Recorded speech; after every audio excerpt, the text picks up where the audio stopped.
Бисмиллахир-рахманир-рахим. Аса қамқор, ерекше мейірімді Алланың атымен бастаймыз.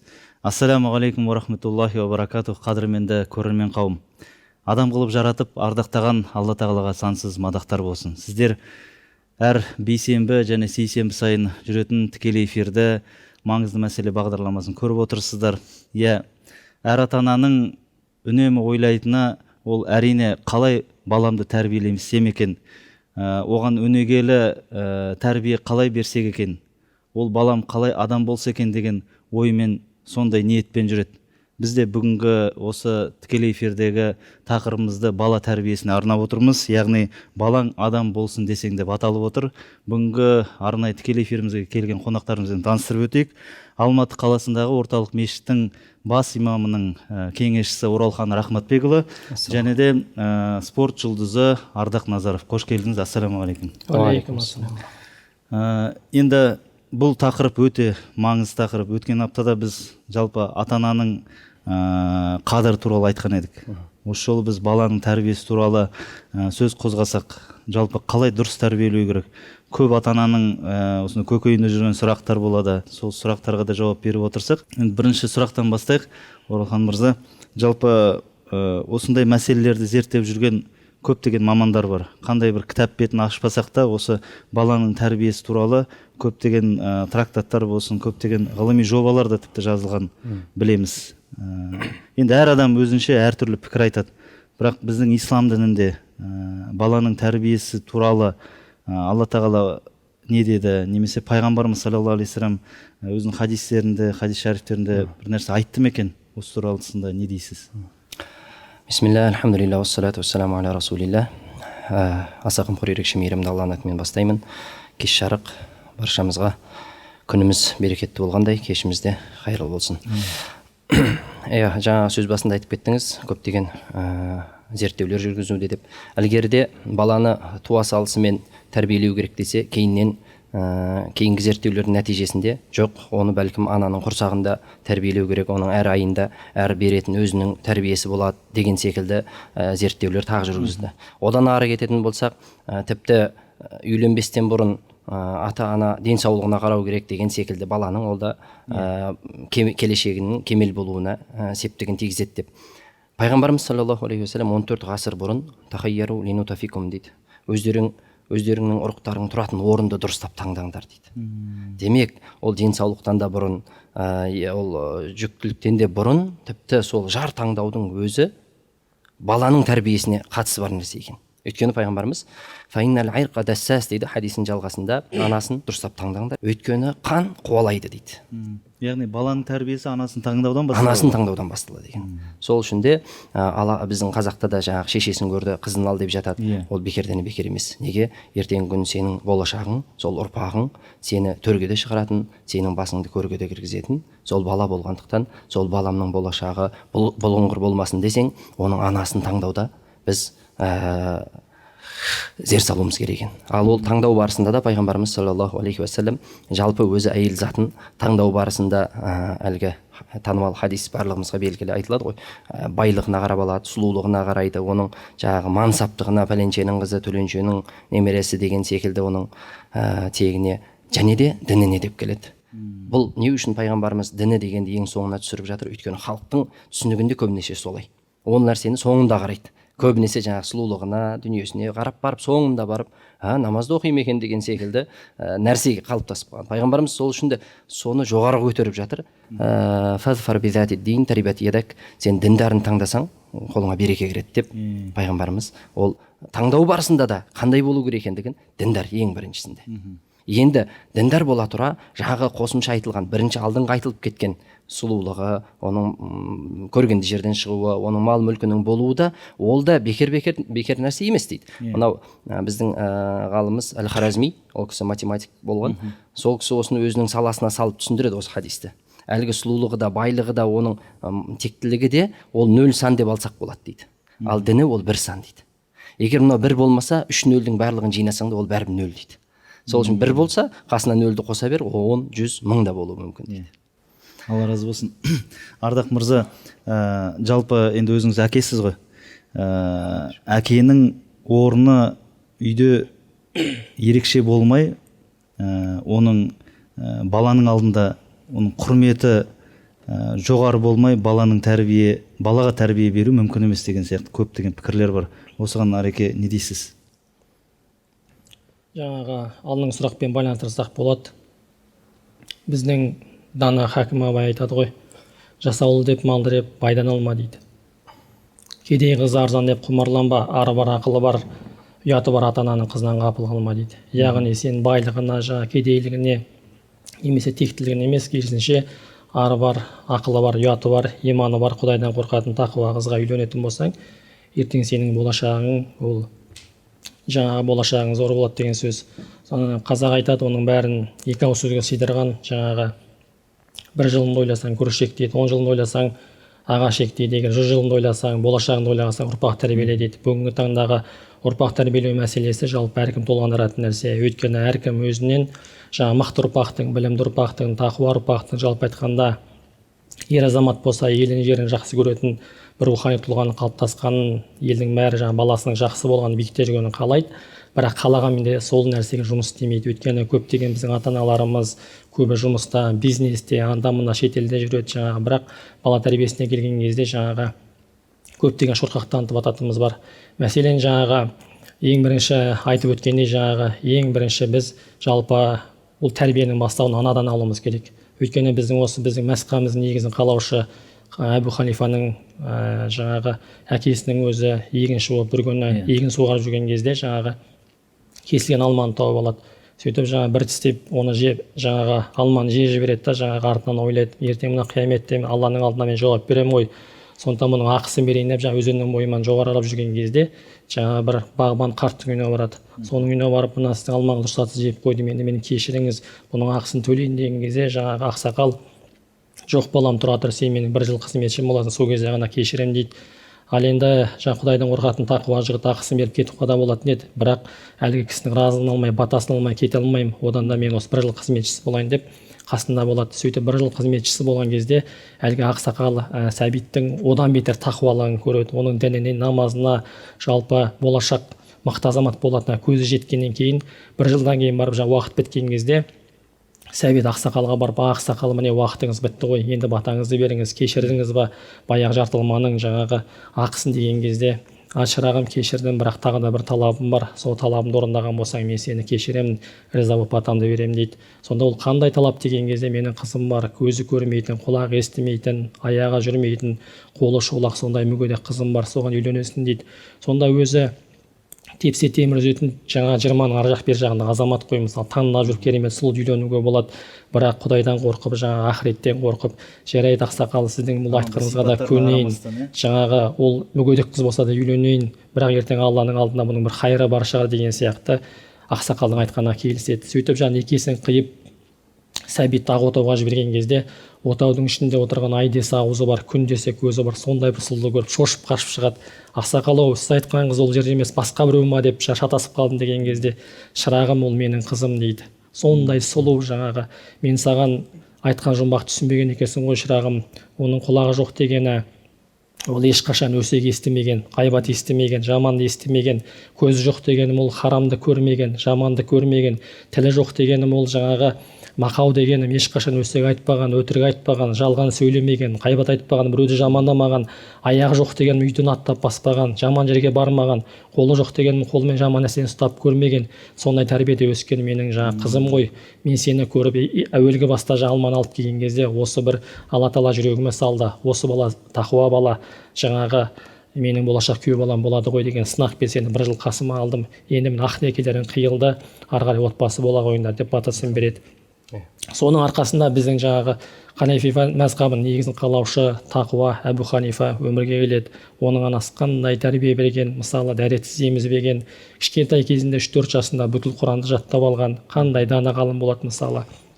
Соның бүткіл еңбектері мысалы бүгінгі таңда жалпы айтқанда әлем, мысалы барлық мұсылман мемлекеттері, үмбеттері осы Әбу Ханифаның бір өзінің жасап кеткен еңбегіне біз жаңағы еңбектеріне риза болып жаңағы оқып отырмыз. Сондықтан жалпы айтқанда біз ең бірінші жаңағы текті жерден қыз алуымыз керек. Текті дегеніміз ол Құдайдан қорқатын, иманды, салихалы қыз. Ал енді өзіміз әке болғаннан кейін әрине әке болғаннан кейін жақсы тәрбие беруге тырысамыз. Өйткені бүгінгі таңда жаңағы мынандай ғалам дамып тұрған заманда неше түрлі жаңағы жасыл, қызыл, неше түрлі харам нәрселердің барлығы телеарналардан немесе интернет желісінде көрсетіп жатқан кезде жалпы баланы тәрбиелеу өте қиын бұрынға қарағанда. Заман күнде өзгеріп жатыр. Сондықтан жалпы айтқанда кішкентай балалардың бос уақыты болмау керек. Жаз айларында медреселерге беру керек, Құран оқыту керек, рухани тәрбиесіне ең бірінші көңіл бөлу керек. Одан кейін барып ер азамат болса оны спортқа беру керек, математикаға, химияға деген сияқты жалпы баланың бос уақыты болмау керек. Сол кезде барып ол рухани тұлға болып қалыптасады. Алла разы болсын. Тәрбие туралы айтып отырмыз. Жалпы бір қызығы бағана ананы таңдау деп жатырмыз, иә. Алайда ертең қиямет күнінде Алла тағаланың алдында ер адам баласының тәрбиесі туралы міндетті сұралады екен да. Ана емес, әке. Алайда ананың баланың тәрбиесіндегі орны қаншалықты маңызды? Пайғамбарымыз саллаллаху алейхи вассаламның әлгі хадисінде әрбірің бақташы секілдісіңдер, сұраласыңдар дейді ғой. Ер адам жалпы отбасының, оның ішінде қамтамасыз етіп жатқан рызқының халал харамдығы, жалпылама отбасындағы жауапкершілік болса, ер адам көбіне күндіз сыртта болған кезде тәрбиеге ананың жауапкершілігі бар. Өйткені пайғамбарымыз саллаллаху алейхи уассаламның алдына бір әйел келеді. Ол уақытта талақ үкімі түспеген болады. Сонда арабтарда ескі талақтың үрдісі жалғасып жатқан болады. Сенің анамның арқасы секілдісің деген сөзді айту арқылы әйел арасына талақ түсіп қалатын болады. Сонда пайғамбарымыздың алдына осы мәселемен бір әйел келген кезде пайғамбарымыз айтады, мен талақтан басқа ештеңе көріп тұрған жоқпын дейді. Өйткені әлі ол мәселе түспеген. Сол кезде әйел мынандай сөз айтады: егер мен оны әкесімен қалдырсам, онда құрдымға кетеді дейді. Тәрбиені меңзеп тұр. Егер өзімнің алдымда алып қалсам дейді, балдарымды, онда аштан өледі дейді. Қарап отырсақ, демек тәрбиенің көбірек жауапты болатын ол ана отбасында. Бірақ жауап беретін әке. Енді жалпылама отбасындағы мәселеге жауапты әке. Сол ананы керекті нәрселермен қамтамасыз ету керек. Төрт қабырғаның ішінде жағдайын жасалу жалпылама ер азаматтың міндетінде болатын болса, осы тәрбиеге қатысты сөйтіп келінеді. Одан кейін Омар радиаллаху анху да үйіне келіп бір кісі әйелінен шағымдануға келген кезде әйелінің дауыс көтеріліп жатқанын естіп қалады да, сонда сабыр етем дейді. Өйткені менің жоқтығымды істейді, кірімді жуады, балдарыма тәрбие береді, балдар туып береді дейді. Соның бәрі. Соны қарайтын болсақ, бұл жерде еркектерге аударып қана қоя салу ол жеткілікті емес. Әйел адамның өзінде тәрбиеде үлкен рөлі бар. Өйткені бір хадисте келеді, қияметтің күні бір әйелдің таразысы тең келіп қалып, Аллах тағала мүмкіншілік береді. Мен саған көп нығмет бердім. Солардың бірі бала нығметі. Барып бір балаңнан субханаллахтың сауабын алып кел дейді. Бір сауабын. Мен сенің оң жақ таразыңды басым қылайын деген кезде махшар әлемінде жүріп қызын табады. Қызынан сұрайды екен: маған субханаллахтың бір сауабын берші деген кезде, сен маған кір жууды үйреттің, тамақ істеуді үйреттің, қонақ күтуді үйреттің, күйеудің қызметін үйреттің. Сен маған субханаллахты үйреттің ба? Мен тозаққа қалып кетейін деп жатыр. Сен қалай жәннатқа барғың келіп тұр деп қызының өзі мойнына жабысады дейді. Сол үшін де бұл жерде ананың орны өте жоғары. Сол үшін де біз еркектер жалпылама жауапты дедік қой. Әйелге үйленбестен бұрын оны таңдадық діндәрін. Үйленгеннен кейін де күнделікті оның әлгі тақуалығын арттыруға жұмыс істеуіміз керек.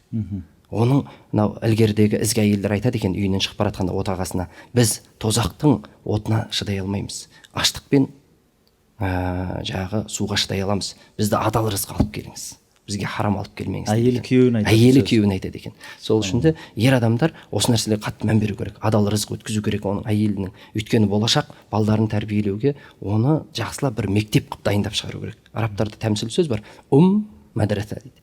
Ана ол медресе дейді. Ана ол медресе дейді. Мынандай бір сұрақ, жалпы тәрбиенің басы ол ата-анасынан басталады деп жатырмыз ғой.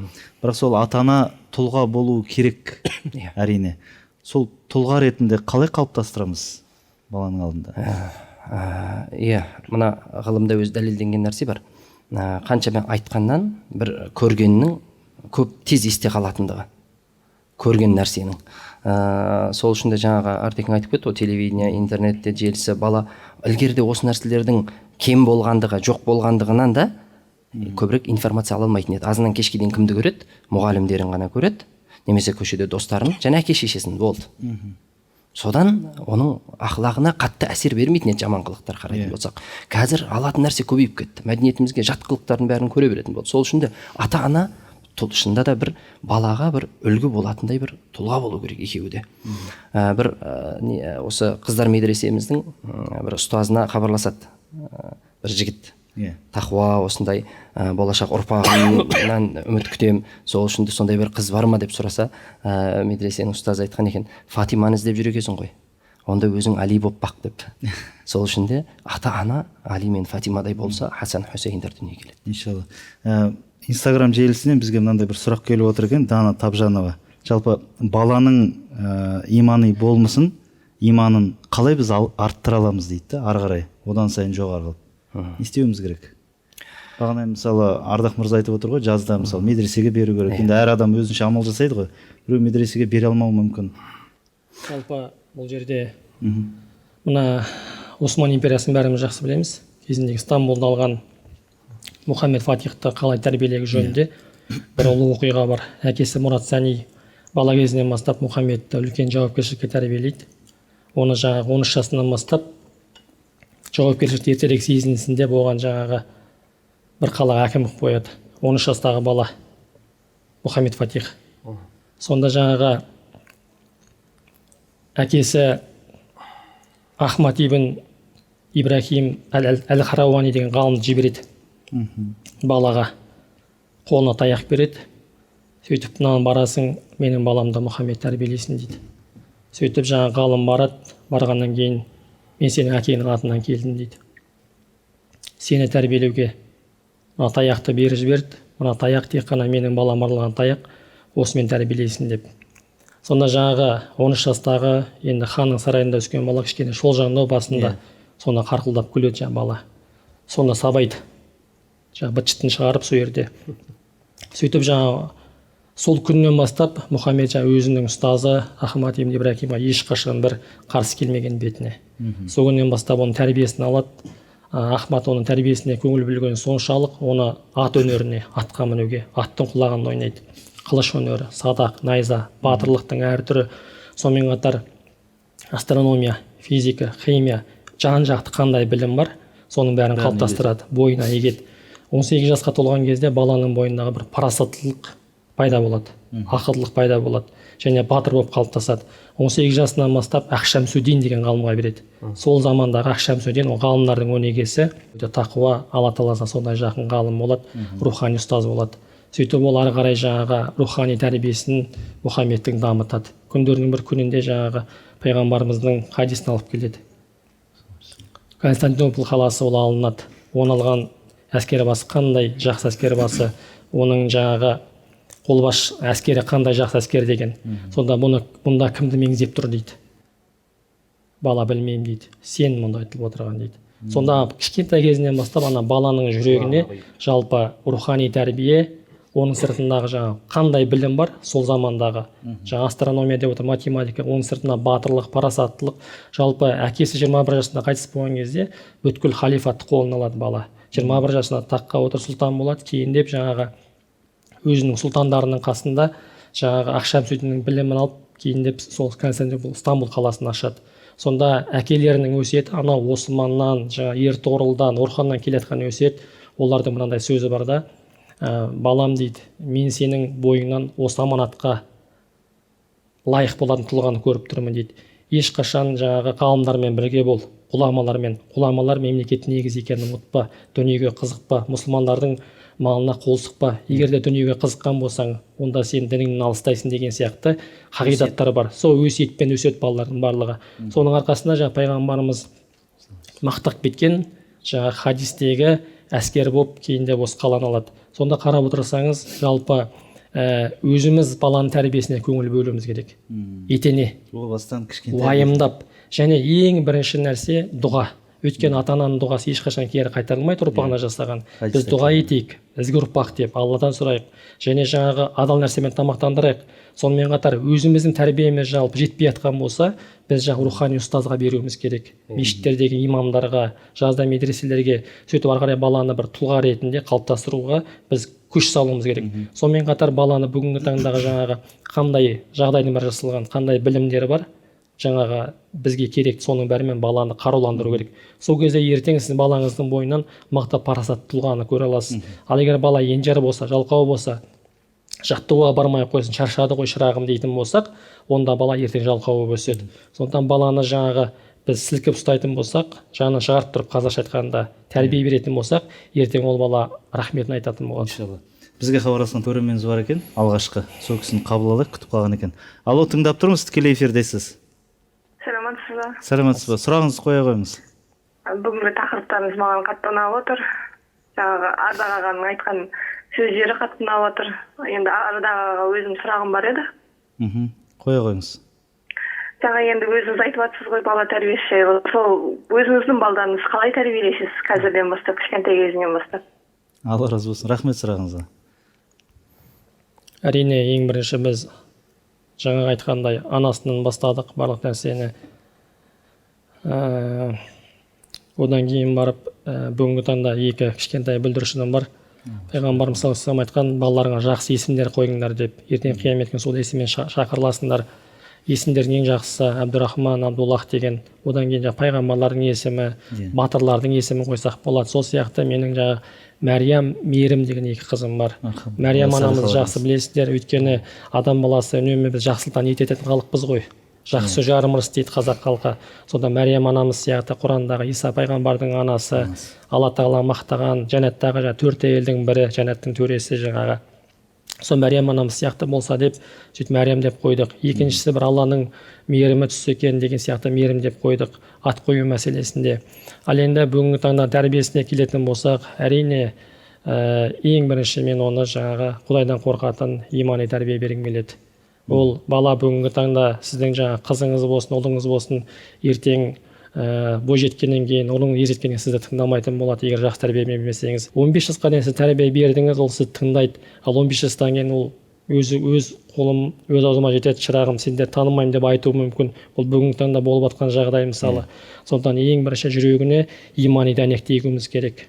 Құдайдан қорқатын, үйден аттап шыққан кезде де жаңағы Алладан қорқатын жүрек сезімі болған болса, ол жақсы тәрбие алады деп ойлаймын. Сондықтан сол жалпы біздің дініміздің ішінде барлық тәрбие бар. Біздің бабаларымыз қандай тәрбие берген, оның бәрін қарайтын болсақ, соған дәстүрімізді алып қарайтын болсақ, үлкен тәрбие. Яғни қазір сіз өз үйіңізде осындай бағана өзі айтып жатқан қағидамен тәрбиелейсіз. Бүгінгі таңда жалпы Мәриямның ол 5 жаста, бірақ ол 10 шақты кружокқа барады. Оның уақыты жоқ. Ол балабақшаға барып келгеннен кейін гимнастикаға барады, одан кейін математикасына барады. Жалпы айтқанда барлық жан-жақты. Одан кейін Құранға барады деген сияқты біліммен оны енді Ардекең мақтан алмай жатыр ғой енді. Мақтан алмай жатыр. Мен бір көрген эпизодымды айтайын қарындасыма. Ардақ бауырымыз сол қолымен тамақ жегізбейді тіпті. 5 жасар қызға. Мен бір сол эпизодты айтсам соның өзі жеткілікті шығар. Енді Инстаграм желісінен тағы бір сұрақ келіп отыр. Жалпы адамда батырлық сезім дейді ғой, батырлық рух. Соны қалай тәрбиелейміз? Дін жағынан айтыңыз, одан кейін Арекең спорт жағынан айтсын. Мына пайғамбарымыз саллаллаху алейхи вассаламның сүйікті қызы Фатима анамыз ұлды болған кезде пайғамбарымыздың алдына алып келеді. Ұлды болдым дейді. Есімің кім деп қойдыңдар десе, Харп дейді, соғыс дейді. Өйткені көзін ашқалы бері әкесін қорлықта көрді. Діні үшін қудаланды, қаншама нетті. Дұшпандар тарапынан қаншама соққылар көрді. Сондай ненің ішінде өсіп жатқан кезде ол бала түгіл әйелдердің өзі сондай бір батырлық пайда болады. Неге елін қорғау, жерін қорғау, әкесінің дінін деген секілді. Сөйтіп соғыс деп атын қойып келеді. Сонда пайғамбарымыз салсам жоқ дейді. Бұның аты Хасан дейді. Араб даласында Хасан деген ат қойылмаған екен оған дейді. Алла тағала менің балама сақтады деп пайғамбарымыз Хасан деп қояды. Жақсы деген сөз ғой. Иә, сұлу, көркем, жақсылыққа қарай Хасан, ізгі. Одан кейін араға 11 ай салып тағы бір бала дүниеге келеді. Фатима анамыз баяғысынан қайтпай Харп деп қойдым деп тағы келеді. Қарасаңыз, батырлық бұл тіпті аналардың өзі балдарына беріп отырған нәрсе. Ата-анасының үлкен арманы ғой, баласының батыр болу дұрыс айтады. Сонда пайғамбарымыз салсам жоқ, бұның есімі Хусейн дейді. Ол да сол мағынадас, бірақ кішірейтілген бір әдемі жағы еркелетіп қойылған. Асан Үсен деп қоятын сол ғой. Біздің қазақтың Асан Үсен деп қоятын содан. Сол үшін де баланы батырлыққа тәрбиелеу, ол шынында да пайғамбарымыздың да ұрпақтарын көрсетіп кеткен үлгісі. Ал енді батыр бауырымыз ол туралы да сөз қосып кетсін енді. Қысқа айтып кетсеңіз, өйткені біздің хабарласқан көрерменіміз бар. Қысқа айтпай-ақ қойын, бір жақсы әңгіме айтып берейін. Төле би атамыз 4 жасынан бастап қойгелдіні қасына алып тәрбиелейді. Төле би атамыз ол кезде дүркіреп Ташкентті басқарып тұрған кезде қойгелді ауылдың қарадомалақ баласы ғой, жүгіріп жүрген. Соны алып барып Көгелді Таш Мирраб медресесінде оқытады. 8 жыл. сөйтіп оқытқаннан кейін қайтадан жаңағы ауылына жібереді. Ауылға жіберіп медресені бітірген рухани ұстаз, жаңағы қолында тура бауырым сияқты, Орекең сияқты басында сәлдесі бар, үстінде шапаны бар, қолында қаламы бар. Ауыл медресесінде мен ұстаз болдым дейді. Халық мені хазірет деп атайтын дейді. Хазіретті біз бүгін мас путиге ғана айтамыз.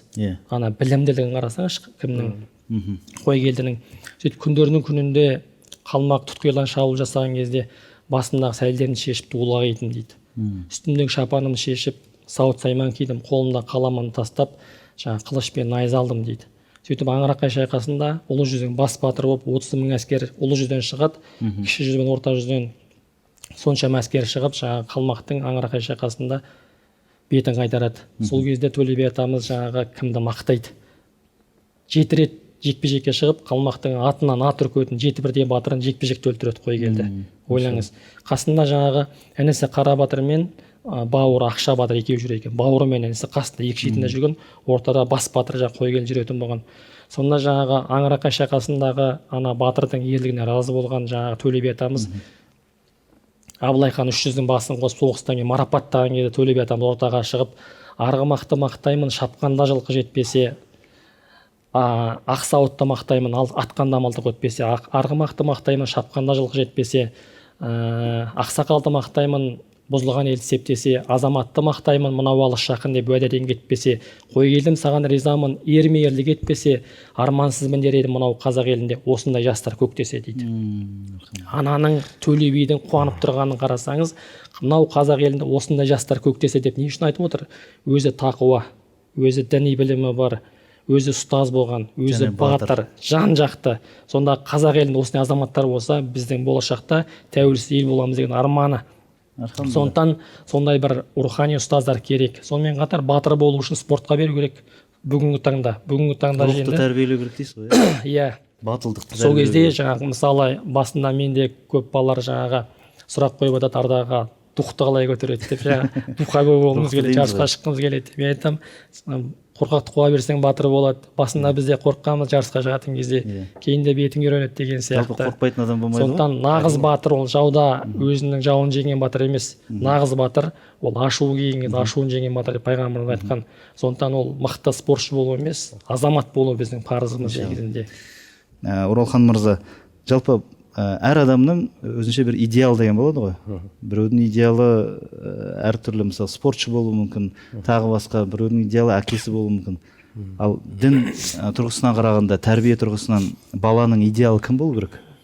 Бала әу баста көзін ашқан кезде өзі анасы күшті сияқты болып тұрады. Бірнәрсе болса шешесіне қарай жүгіреді.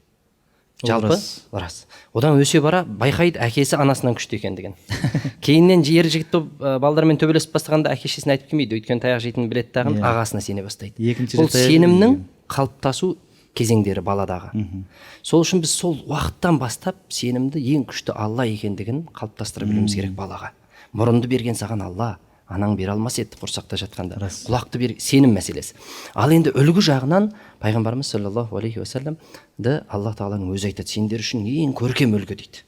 Енді бала оны көре алмады. Бала ғой, көз алдына елестете алмауы да мүмкін пайғамбарымызды қанша айтсаң да.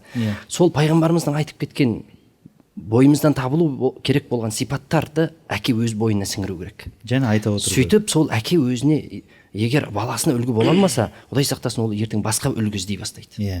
Әкесін өзіне бір тұта алмай қалады. Әкесінен жақсылық көрмеген бала басқаларды іздей бастайды. Ана қанша жерден тәрбие берсін мейлі, бірақ ол бәрібір әйел. Ол балаға ол бәрібірде ол әкесіне қарайды. Әкесі жалқау болса, үйінде жата беретін болса, ол басқа бір сондай тұлғаны іздей бастайды. Сол үшін әке өзінің бойына сіңіру керек. Шамалы өскеннен кейін хадистің ұғымын түсіне бастаған кезде балаға ақырын пайғамбарымызды үлгі қылып, әрбір ісінде көрші болатын болсаң, ертең бастық болсаң, шәкірт болсаң. Пайғамбарымыз салсам, Жебірейілдің алдында шәкірт болып, тізесіне тигізіп отырды қарасаңыз. Сол үшін де пайғамбарымыз барлық тұстан бізге үлгі. Басқа пайғамбарлар бай болған болса кедейге үлгі бола алмайды. Кедей болса байға үлгі бола алмайды. Ауру болса сауға, сау болса ауруға деген секілді. Біздің пайғамбарымыздың басынан барлық кейіп өткен. Жетімдіктен бастап қиыншылықтың бәрін көріп өсті. Иә. Бай болмады демеңіз, бай да болды пайғамбарымыз. Бай да болды, кедей де болды. Сол үшін де пайғамбарымызды үлгі қылып алдарымызға. Ал жас кезінде өзіміздің ойымыздан сол хадистерді, сол сипаттарды сіңіріп көрсете білуіміз керек. Ардақ мырза, баланың тәрбиесінде егер де біз оның кішкентай кезінен өсіп жатқан кезде аналарымыз, әжелеріміз бізге ертегілер оқып беретін. Осы ертегілер, дастандар, мысалдар баланың тәрбиесіне үлкен маңызы бар ма? Иә, үлкен маңызы бар. Жалпы айтқанда күнде жаңағы қызым жатқан кезде әкем маған 3 ертегі айтып бересіз дейді маған. Мен басында жаңағы әртүрлі ертегілер айтатынмын, кейін деп жаңа бір күні батырлар жайлы айтып беретін болдым. Төле бидің бала кезі деген сияқты. Содан бір күні қызым айтады, әке мен ертең анам егіз туады дейді. Егіз туса мен есімін Кереймен Жәнібек деп қоямын дейді. Қызым неге өйтіп қоясың десем, Кереймен Жәнібек ол қазақ халқын қорған, ол біздің батырларымыз дейді да, жаңағы 5 жастағы қыздың айтып тұрғаны. Кейін деп мен жаңағы оған пайғамбарымыздың өмірбаянын айтып беретін болдым. Балалық шақтағы мысалы бір күні пайғамбарымыз салсам көшеде келе жатса бір бала жылап тұрады жаңағы. Ей балапан, неғып жылап тұрсың десе, ана балалардың бәрін қараңызшы. Бәрі тайға мініп алған шапқылап жүрген, мен тайым жоқ, мен неге мінемін деп жылап тұрады. Пайғамбарымыз ана баланы көтереді, мойнына мінгізеді, шапқылайды жаңағы ары бері жүгіріп. Ана қарапайымдылығын қарасаңызшы пайғамбар саллаллаху. Сонда бала қуанады жаңағы. О, менің астымда Расулалла, менің астымда пайғамбар, менің астымда деп қалған балалардың бәрі шауып келеді жаңағы. Көрдіңдер ме, менің атым пайғамбар деп жаңағы бала қуанып жүр.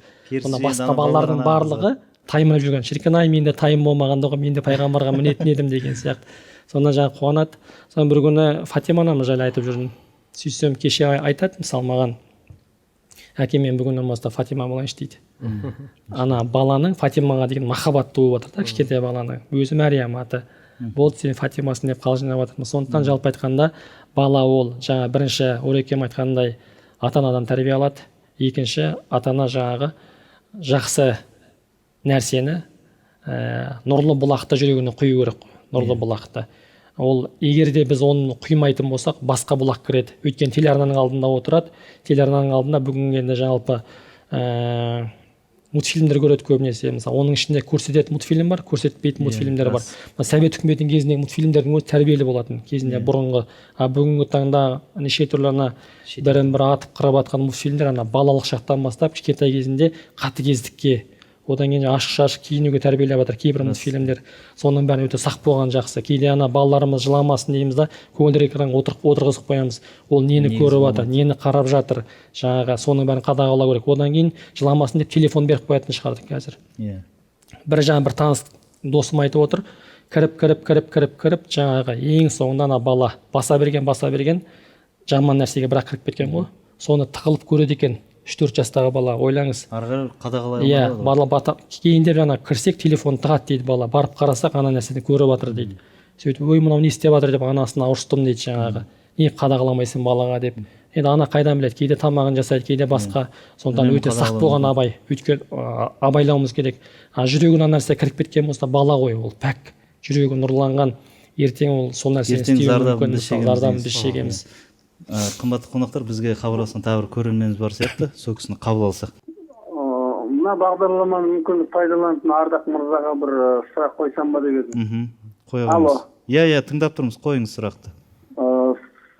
Ардақ мырзаның бір мектебі бар деп естіп едік, соған баламызды тәрбиелеуге берсек па деп едік. Алла разы болсын. Әреге? Алматы қаласында Каблуков көшесі 129 Әлем Файтерс кәсіпқой спорт клубы бар, біздің мектебіміз. Келіңіздер, жігіт қып тәрбиелейміз. Иншалла. Рухани болсын. Алла қаласа. Жан-жақты дейсіз ғой, иншалла. Енді Оралхан мырза, бүгінде қыз бала дипломды қызмет мансап үшін алатын болды. Иә, және де әйел балаға білім ең алдымен ертең баласына тәрбиелеу үшін, оған үйрету үшін керек емес пе жалпы?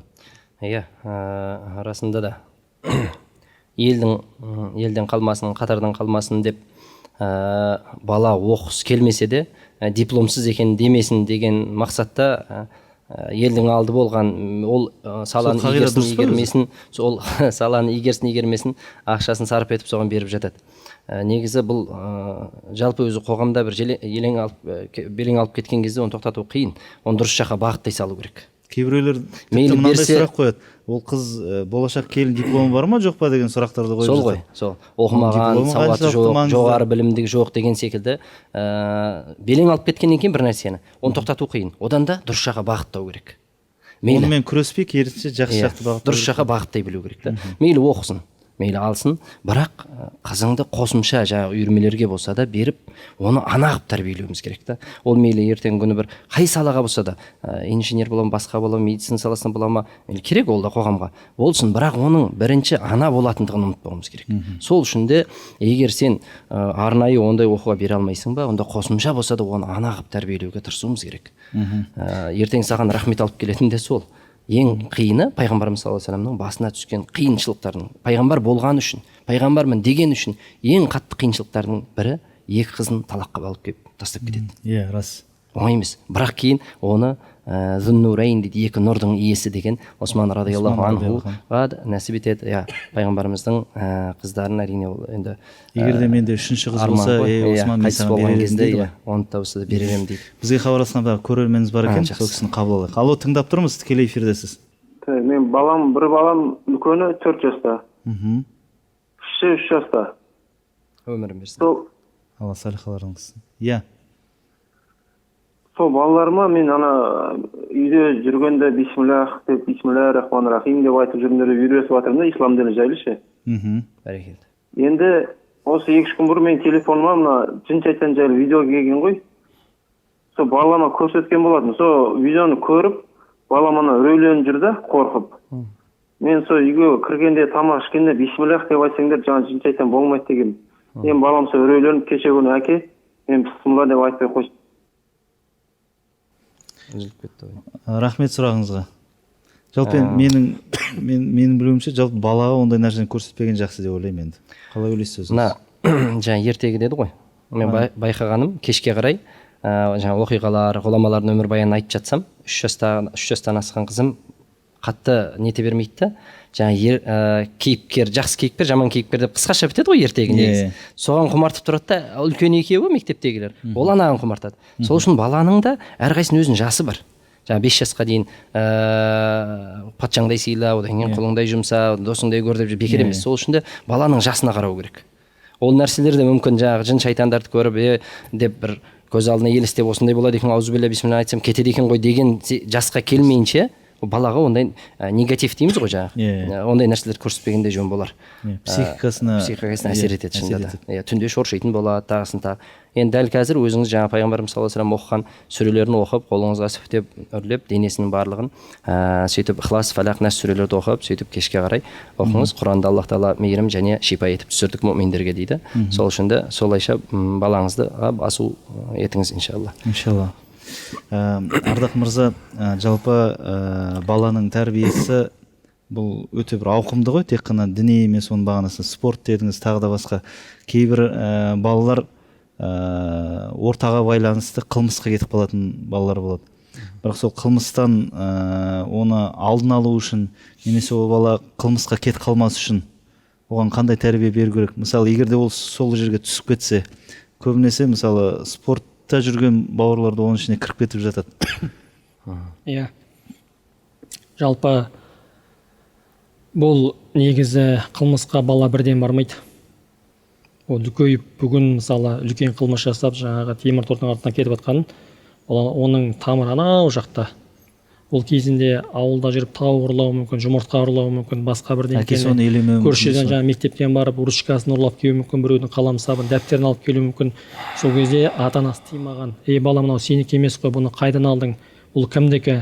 Неғып біреудің дүниесіне қол сұғасың деп ата-анасы ол кезде тыймағаннан кейін бала ол бүгін жаңа қаламсап ұрласа, ертең ол біреудің қойын ұрлайды өсе келе.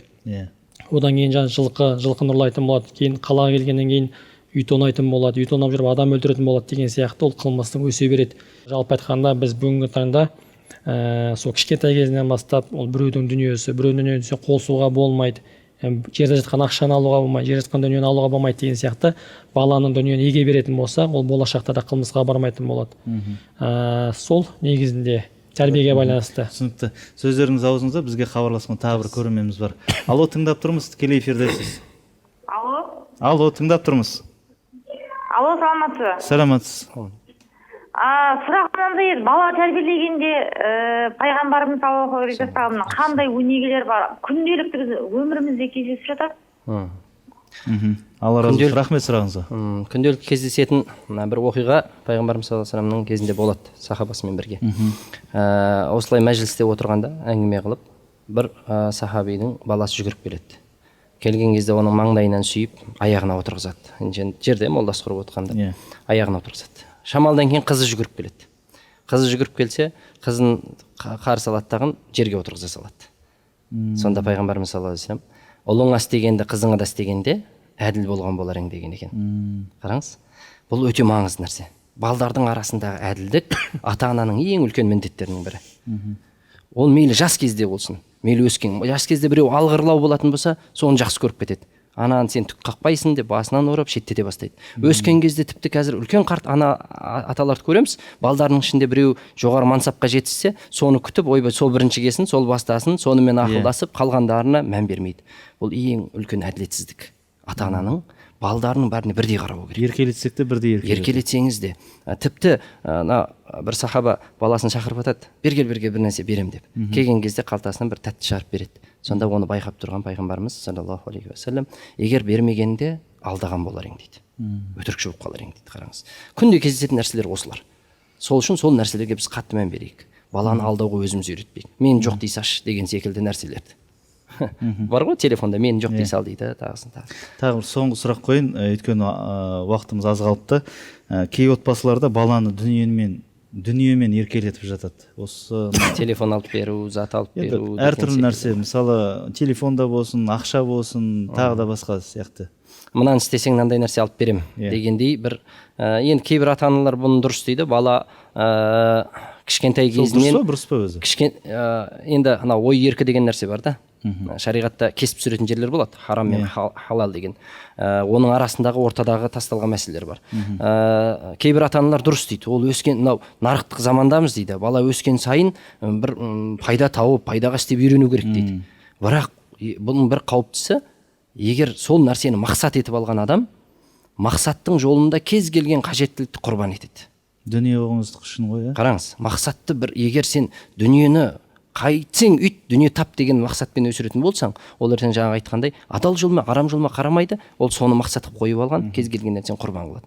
Сол үшін де баланы үйтіп дүние қоңыздыққа, нан істесең нан алып берем деп, немесе сыйлап тұру керек. Ол ана не дейді? Жай сыйлық деген болады, хадия. Хадия. Стимул болып бір нәрсені бітіріп жатса, бір жетістікке жетіп жатса деген секілді. Бірақ шарт қойып, мынаны істесең мынаны берем, мынаны істесең бүйтем деп, бір кішкентай кезінен аятты, мына сүрені жаттап алдым деп мақтанып келсе болады ғой сыйлық. Әрине. Құранға деген стимул. Иншалла. Енді біздің уақытымыз өз мәресіне келіп жетті. Түйін сөздеріңізді айтсаңыз. Жаңа тәрбиесіне қатысты мен бір бастан өткен нәрсе еді. Мешітке баламды ертіп бара жатқан кезде жолдан бір тиын тауып алды. Мынаны не істеймін әке деді. Сосын айттым, бұл жерде егер иесін таба алатын болсаң, мүмкіншілік болса, айқайлап айт. Иесі жоқ болса, мешіттің сандығына тастай сал, Алла тағала сауап жазсын деді. Тиын 20 теңге. Содан күндердің күнде бір күн тағы да кіріп бара жатып, тиын бердім қолына, отбасымыздың атынан деп садақаны сал, Алла тағала кімге қаласа 10 есе, қаласа 700 есе көбейтем дейді. Мынау 100 теңгең саған 700 есе көбейеді деп. Сонда балам жаңағы сұрақты қойды. Бірнеше уақыт өтіп кеткен. Мен жаңағы тауып алған салған тиынымның сауабы кімге барады дейді ғой жаңа. Ана кісіге бара ма, жоқ әлде маған келе ма деп. Сауапты санап отыр. Сауапты санап отыр. Сол үшін бала күнінде ол бәрібір айтқан нәрсенің барлығы қалып қоя береді екен. Мен ұмытып кеткен нәрсені балам айтып жатыр. Сосын айттым, біз бір нәрсе істесе, сол істеген адамға береміз. Алла тағала ондай сараң емес. Саған да береді, ол кісіге де береді. Құдай қаласа деп, сол үшін айтқым келгені, бала ғой демеңіздер, құрметті жамағат, көрермендер. Барлық нәрсе оның миында жазылып қала береді екен. Қисық қылықтарыңыздан ата-аналар арылуымыз керек. Баланың алдында әсіресе ұрыс жанжал тағысын тағы деген. Ардақ мырза.